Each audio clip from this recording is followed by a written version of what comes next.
السلام علیکم ورحمۃ اللہ وبرکاتہ۔ گزشتہ درس میں ہم نے مسلمانوں کی اور اللہ کے رسول صلی اللہ علیہ وسلم کی غزوہ کے لیے تیاریاں اور اللہ تبارک تعالیٰ کے جو انعامات و اکرامات ان پر ہوئے تھے اس کے متعلق سنا۔ آج ہم قریش کی حالت کا جائزہ لیں گے۔ مکی لشکر جو تھا کفار قریش کا، اس نے وادی کے دوسری جانب رات گزاری اور صبح اپنے فوجیوں کو لے کر کے بدر کی جانب اترنے والے نرم ریتیلے راستے کی جانب سے وادی بدر میں پہنچے۔ ان میں سے کچھ لوگ اللہ کے رسول صلی اللہ علیہ وسلم کے حوض کی طرف آئے تاکہ اس حوض کا پانی پئیں۔ صحابہ کرام نے ان کو روکنا چاہا۔ اللہ کے رسول صلی اللہ علیہ وسلم نے حکم دیا کہ انہیں چھوڑ دو۔ اس دن جس نے بھی اللہ کے رسول صلی اللہ علیہ وسلم کے حوض کا پانی پیا تھا، سب کے سب غزوہ بدر میں قتل ہو گئے، سوائے حکیم ابن حزام رضی اللہ تعالیٰ عنہ کے۔ وہ اس دن قتل نہیں ہوئے، بعد میں اسلام لائے اور ان کا اسلام لانا بہت ہی مبارک ثابت ہوا۔ جب وہ کسی قسم پر بہت زیادہ اصرار کرتے اور بہت تاکید سے کسی چیز کی قسم کھاتے تھے تو یہی کہتے تھے کہ اس ذات کی قسم جس نے بدر کے دن مجھے نجات دی۔ جب قریش کو اطمینان ہو گیا تو عمیر ابن وہب الجمحی کو مدینہ کے لشکر کی حالت جاننے کے لیے بھیجا۔ عمیر اپنے گھوڑے کے ساتھ مسلمانوں کے لشکر کے ارد گرد چکر لگاتا ہے اور لوٹ کر کے کہتا ہے کہ 300 لوگ ہیں، تھوڑا کم و بیش ہوں گے اس سے، لیکن مجھے مہلت دو یہاں تک کہ میں دیکھ لوں کہ کیا قوم کی کوئی اور خفیہ فوج یا کوئی اور خفیہ مدد تو نہیں ہے۔ اس نے وادی میں چکر لگایا، بہت دور تک گیا، اسے کوئی خفیہ فوج یا مدد نظر نہیں آئی۔ لوٹ کر کے ان سے کہا کہ بس اس کے علاوہ میں نے کچھ نہیں پایا، لیکن قریش کے لوگوں مجھے ایک چیز جو دیکھنے میں آئی ہے وہ یہ کہ کچھ آزمائشیں ہیں جو موت اٹھا کر کے آ رہی ہیں، اور مدینہ کے جو پانی پلانے والے اونٹ ہیں وہ بدترین موت کی خبر لے کر کے آ رہے ہیں۔ ایسی قوم جس کے پاس کوئی طاقت اور کوئی ٹھکانہ، کوئی پناہ گاہ تو نہیں ہے سوائے ان کی تلواریں ہیں، مجھے نہیں لگتا اللہ کی قسم کہ ان میں سے کوئی آدمی بھی مارا جائے گا، یہاں تک کہ تم میں سے ایک آدمی کو نہ مار لے۔ اگر وہ لوگ تم میں سے کچھ لوگوں کو مار لیتے ہیں تو اس کے بعد تمہارے لیے زندگی میں کوئی بہتری نہیں رہ جائے گی، تو غور کر لو کہ ان کا مقابلہ کرنا ہے یا واپس چلنا ہے۔ اس وقت کچھ لوگ ابو جہل کے خلاف پھر سے کھڑے ہوئے جو کہ مارکے پر اڑا ہوا تھا، اور ان لوگوں نے مدینہ سے واپس پلٹ کر مکہ چلے جانے کی بات کی، اور حکیم ابن حزام کچھ لوگوں کے ساتھ گئے اور عتبہ اور ربیعہ کے پاس آئے اور کہا کہ ابو الولید، آپ قوم کے سردار ہیں، آپ کی بات مانی جاتی ہے، کیا آپ ایک بھلائی کی طرف سبقت نہیں کریں گے جس کے لیے آپ قیامت تک یاد کیے جائیں؟ پوچھا وہ کیا ہے حکیم؟ کہا کہ لوگوں کو لے کر کے لوٹ چلیے اور آپ اپنے حلیف عمرو بن الحضرمی کی بھی ذمہ داری قبول کیجئے جو کہ سریہ نخلہ میں قتل کر دیے گئے تھے۔ عتبہ نے کہا کہ میں ایسا کر لوں گا، اور آپ اس کی ضمانت لیجئے، وہ میرے حلیف ہیں تو میں ان کی دیت دوں گا، اور جو کچھ ان کا مال چھینا گیا ہے میں اس کو بھی ادا کروں گا۔ پھر عتبہ نے حکیم ابن حزام سے کہا آپ ابن الحنظلیہ کے پاس آئیے، کہ ابو جہل کو ابن الحنظلیہ کہا جاتا تھا کیونکہ الحنظلیہ جو ہے ان کی ماں کا نام تھا، اور مجھے یہ ڈر ہے، عتبہ نے کہا کہ لوگوں کے درمیان نزاع صرف وہی پیدا کریں گے۔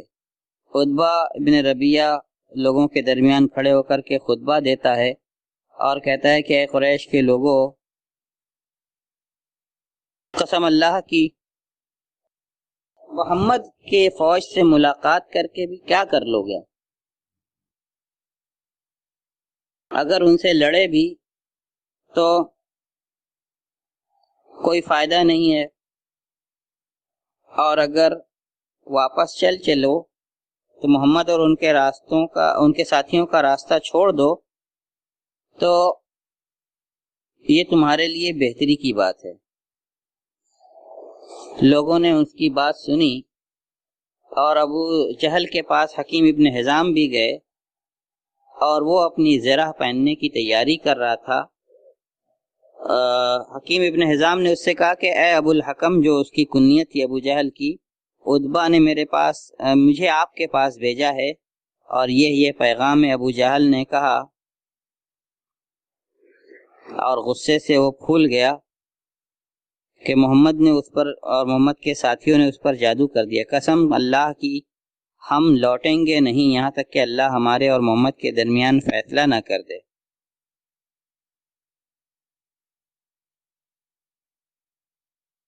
اور عتبہ کو کیا ہو گیا جو ایسی بات کر رہے ہیں، لیکن مجھے لگتا ہے کہ اس نے دیکھا کہ محمد اور اس کے ساتھی اونٹنیاں ذبح کر کے کھا رہے ہیں، اور اسی میں ان کا بیٹا بھی ہے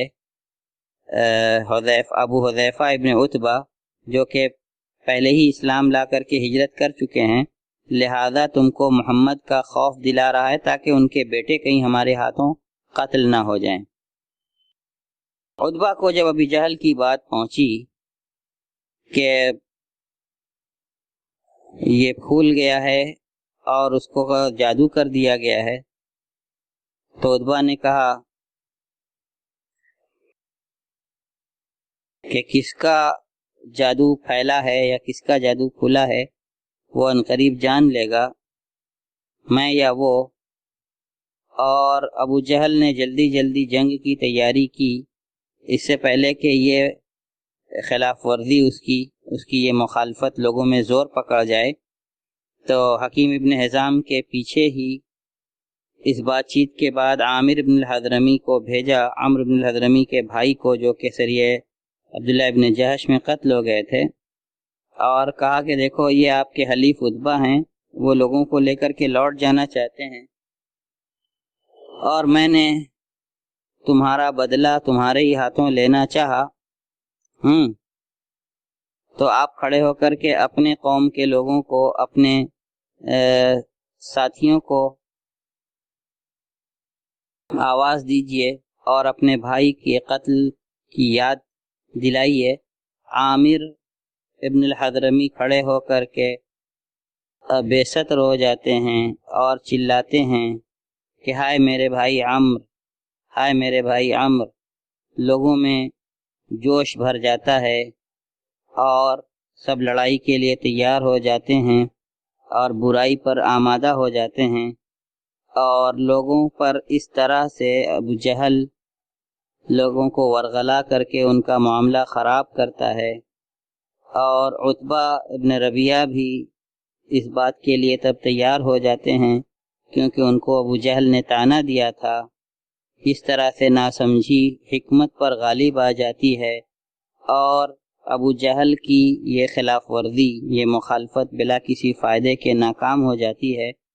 پھر دونوں لشکروں کا باہم سامنا ہوتا ہے۔ جب مشرکوں نے دیکھا اور دونوں لشکر آمنے سامنے کھڑے ہوئے تو اللہ کے رسول صلی اللہ علیہ وسلم نے دعا کی اور کہا کہ اللہم ھذہ قریش قد اقبلت بخیلائھا وفخرھا وتحادک وتکذب رسولک، کہ اللہ یہ قریش ہیں جو اپنے تمام تر تکبر اور غرور کے ساتھ آئے ہیں، تجھ سے اور تیرے رسول سے دشمنی رکھتے ہیں۔ اللہم فنصرک الذی وعدتنی، اے اللہ میں تجھ سے تیری مدد کا سوال کرتا ہوں جس کا تو نے مجھ سے وعدہ کیا ہے۔ اللہم احنہم الغدات، اے اللہ صبح ان کو پسپا کر دے۔ اور اللہ کے رسول صلی اللہ علیہ وسلم نے یہ دعا کی، اور عتبہ ابن ربیعہ نے ایک سرخ اونٹ پر اس کو سوار دیکھا۔ ان یکن فی احد من القوم خیر فعند صاحب الجمل الاحمر، اور دیکھ کر کے یہی عبارت اللہ کے رسول صلی اللہ علیہ وسلم نے دہرائی کہ اگر اس پورے لشکر میں کسی کے دل میں کوئی بھلائی ہے تو اسی سرخ اونٹ والے کے دل میں کچھ بھلائی ہے۔ ان یطیعوہ یرشدوا، اگر وہ لوگ اس سرخ اونٹ والے کی بات مان جاتے ہیں تو ہدایت پر رہیں گے۔ رسول اللہ صلی اللہ علیہ وسلم مسلمانوں کی صفیں برابر کرتے ہیں، اور صفیں برابر کرتے ہوئے ہی ایک عجیب واقعہ پیش آتا ہے۔ اللہ کے رسول صلی اللہ علیہ وسلم کے ہاتھ میں ایک ٹہنی تھی جس سے وہ صفوں کو برابر کر رہے تھے، اور سواد ابن غزیہ صف سے کچھ نکلے ہوئے تھے۔ آپ صلی اللہ علیہ وسلم نے ان کے پیٹ میں نیزہ مارا اور کہا کہ سواد سیدھے ہو جاؤ۔ سواد نے کہا کہ اللہ کے رسول، آپ نے مجھے تکلیف پہنچائی ہے، آپ اس کا بدلہ دیجئے۔ اللہ کے رسول صلی اللہ علیہ وسلم نے اپنا پیٹ کھول دیا اور کہا کہ لو، مجھ سے بدلہ لے لو۔ سواد ان کے پیٹ سے چمٹ جاتے ہیں، پیٹ کا بوسہ لیتے ہیں۔ اللہ کے رسول پوچھتے ہیں ایسا کیوں کر رہے ہو اے سواد؟ سواد کہتے ہیں اللہ کے رسول، جو معاملہ سامنے ہے وہ آپ دیکھ رہے ہیں، میرا ارادہ یہ ہے کہ میرا اور آپ کا آخری عہد جو ہو، میری اور آپ کی آخری ملاقات وہ ایسے ہو کہ میری چمڑی آپ کی چمڑی سے، میری جلد آپ کی جلد سے چھو رہی ہو۔ اللہ کے رسول صلی اللہ علیہ وسلم نے ان کے لیے دعائے خیر کی، اور جب صف برابر کر چکے تو اپنے احکام کو لشکر کے سامنے نافذ کیا کہ وہ لوگ قتال کی شروعات نہیں کریں گے یہاں تک کہ آپ صلی اللہ علیہ وسلم کا کوئی حکم نہ پالیں اور آخری فیصلہ آپ کا نہ پالیں۔ اور پھر ایک خاص رہنمائی ان کو کی جنگ کے امور کے متعلق، اور فرمایا کہ جب وہ تم کو بہت زیادہ لگیں تو تم ان پر تیر چلانا، اور اپنے تیر کو باقی رکھنا، تلواریں مت کھینچنا یہاں تک کہ تمہارے نزدیک نہ آ جائیں۔ پھر آپ صلی اللہ علیہ وسلم اپنے اسی سائبان کے نیچے چلے گئے جو آپ کے لیے بنایا گیا تھا، وہ اور ابو بکر خاص کر کے، اور سعد ابن معاذ اپنی جنگی ٹکڑی کو لے کر چھپر کے سامنے، اس سائبان کے سامنے کھڑے رہے آپ کی پہرہ داری کرنے کے لیے۔ لیکن جہاں تک مشرکین کی بات ہے تو ابو جہل نے بات کا آغاز کیا اس دن اور کہا، اے اللہ، ہم میں سے جو رشتہ داری کو زیادہ کاٹنے والا ہو اور ہمارے سامنے ایسا معاملہ لانے والا ہو جس کو ہم جانتے نہیں تھے، اللہ کے رسول صلی اللہ علیہ وسلم کو مراد لے رہا تھا، تو صبح تو اس کو پسپا کر دے، ہرا دے۔ اے اللہ، ہم میں سے جو تمہارے نزدیک زیادہ محبوب اور پسندیدہ ہو، آج تو اس کی مدد کرنا۔ اللہ تبارک تعالیٰ اسی سلسلے میں قرآن مجید کی یہ آیت نازل کرتا ہے، ان تستفتحوا فقد جاءکم الفتح، اگر تم لوگ فتح کی دعا کرتے ہو تو فتح تمہارے پاس آ چکی ہے۔ وَإِن تَنْتَهُوا فَهُوَ خَيْرٌ لَكُمْ، اگر اس لڑائی سے باز آ جاؤ اور فتح کا مطالبہ چھوڑ دو تو تمہارے لیے بہتر ہے۔ وَإِن تَعُودُوا، لیکن اگر جنگ کے لیے لوٹتے ہو تو ہم بھی جنگ کے لیے لوٹیں گے۔ وَلَن تُغْنِيَ عَنْكُمْ فِئَتُكُمْ شَيْئًا وَلَوْ كَثُرَتْ وَأَنَّ اللَّهَ مَعَ الْمُؤْمِنِينَ، اور تمہاری جماعت تم سے کچھ بھی بے نیاز نہیں کر سکتی، تم کو کسی چیز کا فائدہ نہیں پہنچا سکتی، چاہے کتنی ہی بڑی ہو تمہاری جماعت، اللہ مومنوں کے ساتھ ہے۔ جنگ کی گھڑی آ پہنچتی ہے اور جنگ کی آگ بھڑکنے لگتی ہے۔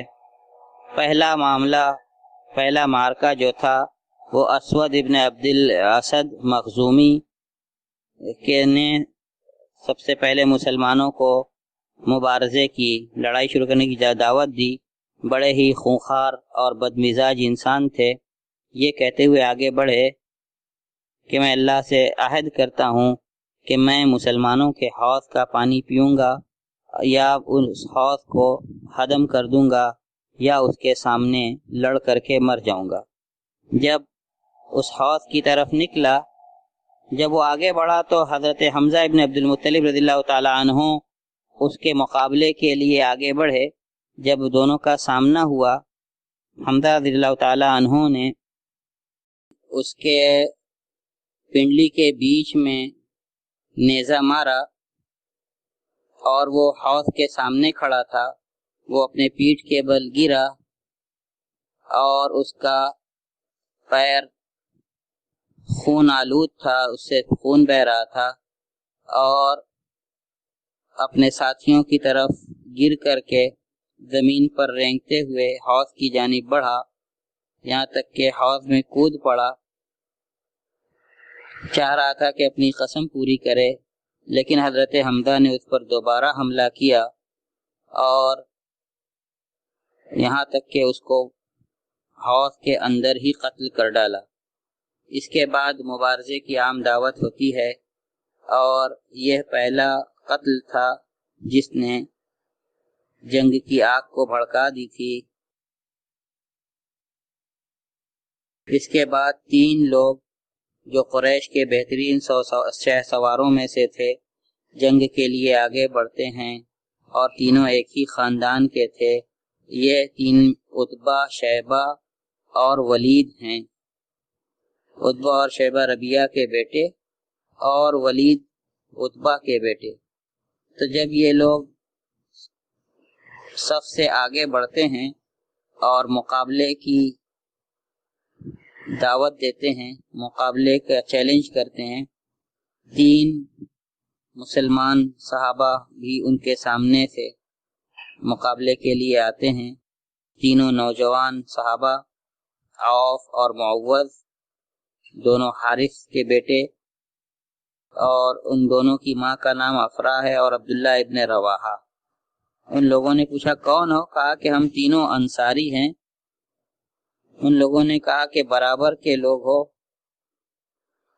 تمہاری کوئی ضرورت نہیں ہے، ہم اپنے سگوں کو چاہتے ہیں جو ہمارے درمیان سے اٹھ کر کے تمہاری طرف ہجرت کر کے گئے ہیں۔ پھر ان کے منادی کرنے والے نے منادی کی کہ اے محمد، ہمارے سامنے ہمارے برابر کے لوگوں کو بھیجیے، ہماری قوم کے جو لوگ ہیں۔ اللہ کے رسول صلی اللہ علیہ وسلم نے فرمایا کہ اے عبیدہ ابن الحارث اور حمزہ اور علی، آپ لوگ اٹھیے۔ جب تینوں کھڑے ہو گئے اور ان سے قریب ہوئے تو ان تینوں سے بھی ان لوگوں نے سوال کیا کہ کون ہیں آپ لوگ؟ ان لوگوں نے بتلایا تو کہا کہ ہاں، آپ لوگ برابر کے لوگ ہو۔ تو عبیدہ نے جنگ کا آغاز کیا کیونکہ یہ سب سے بڑے تھے، اور عتبہ ابن ربیعہ سے اس کا مقابلہ ہوا۔ حمزہ نے شیبہ کا مقابلہ کیا اور حضرت علی نے ولید کا۔ حمزہ اور علی رضی اللہ تعالی عنہ نے اپنے ساتھیوں کو بغیر کسی مہلت کے قتل کر دیا۔ عبیدہ ابن الحارث ان کے دشمن کے درمیان تھوڑی سی جنگ ہوئی اور دونوں تھوڑا سا زخمی بھی ہوئے، لیکن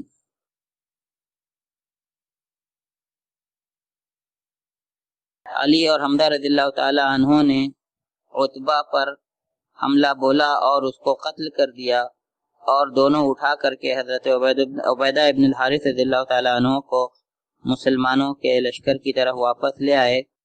ان کا پیر کٹ گیا تھا اور وہ برابر سن رہا اور خاموش رہے، یہاں تک کہ 4-5 روز کے بعد مقام صفرا میں ان کا انتقال ہو جاتا ہے۔ جب مدینہ کی طرف مسلمانوں کی واپسی ہو رہی تھی، اسی درمیان مقام صفرا میں ان کا انتقال ہو جاتا ہے۔ اور علی رضی اللہ تعالیٰ عنہ اللہ کی قسم کھاتے ہیں کہ یہ آیت انہی کے بارے میں نازل ہوئی کہ ھذان خصمان اختصموا فی ربہم، یہ دو مخالف ہیں جو اپنے رب کے سلسلے میں جھگڑا کر رہے ہیں۔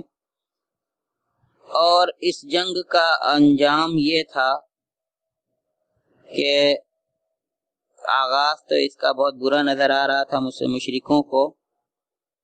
ان لوگوں نے اپنے 3 بہترین شہ سواروں کو کھویا تھا اور اپنے سرداروں کو کھویا تھا ایک ہی مرتبہ، لہذا غصے سے لال پیلے ہو گئے اور مسلمانوں پر ایک جٹ ہو کر کے حملہ کیا، لیکن مسلمانوں نے اپنے رب سے مدد کے مطالبے اور اس کی مدد کا وعدہ لے کر کے خلوص نیت کے ساتھ اللہ سے گریہ وزاری کرتے ہوئے مسلمانوں کے پے در پے حملوں کا مقابلہ کیا، اور وہ اپنی جگہ پہ ثابت قدم تھے، ڈٹے ہوئے تھے، اور مسلمانوں نے مشرکین کو بے حد بڑے نقصانات پہنچائے، اور وہ لوگ برابر احد احد کا نعرہ لگا رہے تھے۔